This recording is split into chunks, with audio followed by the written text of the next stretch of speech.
क्या मैं आपसे पूछ सकता हूं कि सारे शहर के थानों को छोड़कर आपने मेरे ही थाने को तशरीफ आवी का शर्फ क्यों बख्शा? बाकी थानों के बाहर भी धरना दिया हुआ है हमने। कल सुबह तक अगर हमारे साथियों को नहीं छोड़ा तो शहर की सारी मेन सड़कें ब्लॉक कर देंगे। तुम जानते हो ना कि आगा की बेटी ने तुम्हारा नाम अपने वीडियो मैसेज में लिया है। उसी के बाद ये सारी कार्रवाई शुरू हुई है।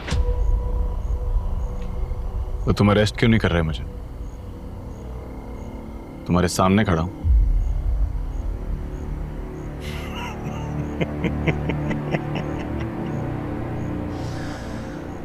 तुम्हारा वो वाला शौक भी मैं पूरा कर दूंगा, लेकिन इस वक्त तुम अरेस्ट होने के इरादे से नहीं आए, वरना तुम इतने सारे बिल्ले बिल्लियों को साथ ना लेके आते। मैं अपने साथियों का साथ देने आया हूं। बेकसूर है वो, कोई लेना देना नहीं है उनका आगा आसिफ के कत्ल से। अगर लेना देना है तो यूआईपी का है, और हमने यूआईपी छोड़ दी है। और तुम्हारे साथियों को छोड़ना मेरे हाथ में नहीं है। जानता हूं, जिनके हाथ में है वो ये सब कुछ देख रहे हैं। हमने मुख्तलिफ थानों के बाहर धरने दिए हुए और उनके कानों तक आवाज पहुंच चुकी है। तुम्हें बस इतना करना है कि तुम सुकून से अंदर जाओ और मेरे साथियों का ख्याल रखो। अरे सुनो तो सही मुसाब, उन्हें किसी भी किस्म की कमी नहीं होनी चाहिए।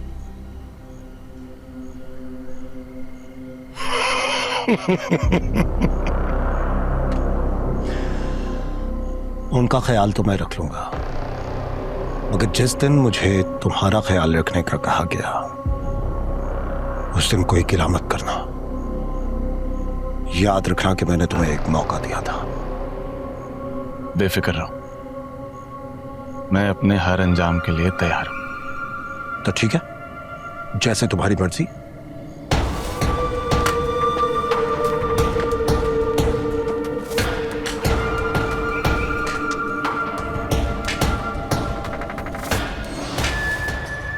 यूआईबी दादा साहब, यूआईबी दादा साहब, यूआईबी दादा साहब, यूआईबी दादा साहब। जी बताइए।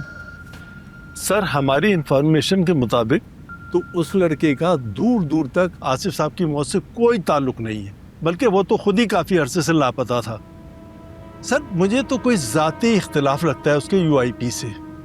झंडा भी उसी ने जलाया था और उसकी देखा देखी बाकी स्टूडेंट्स भी यूआईपी छोड़ के जा रहे हैं। ये तो बहुत अच्छी बात है, दोनों को आपस में लड़ने दें आप। सर, आपकी पॉलिटिकल पार्टी के लिए एक अच्छी बात है। हम वैसे भी आसिफ साहब की मौत की इन्वेस्टिगेशंस कर रहे हैं, लेकिन सर आसिफ साहब की मौत आगा साहब के साथ उनके घर जाते हुए नहीं हुई थी, बल्कि वो उस वक्त उनके साथ मौजूद थे। सर, उस दिन की तमाम इंफॉर्मेशन जो हमने कलेक्ट की है दोनों के फ़ोन की, तो एक ही जगह की लोकेशन आ रही है। यहाँ तक कि आगा साहब मौत के वक्त भी उनके साथ ही मौजूद थे। देखें, आगा साहब एक सिटिंग मिनिस्टर है, एक खानदानी आदमी है। जी सर। अब ऐसे लोगों की दुश्मनियां भी बहुत होती हैं। जी सर। देखें, आगा साहब को आने दीजिए। फिलवक्त जो सिचुएशन है ना, उस बारे में आपका क्या ख्याल है? सर, हम स्टूडेंट्स को रिलीज कर देते हैं क्योंकि मीडिया उन्हें बहुत सपोर्ट कर रहा है। कल वो रोड ब्लॉक कर देंगे सर, खामखा लॉ एंड ऑर्डर की सिचुएशन क्रिएट हो जाएगी। ठीक है, आप उन्हें छोड़ दें। Okay sir. बाकी का आगा साहब के आने के बाद हम तय कर लेते हैं। जी बेहतर सर। Thank you sir.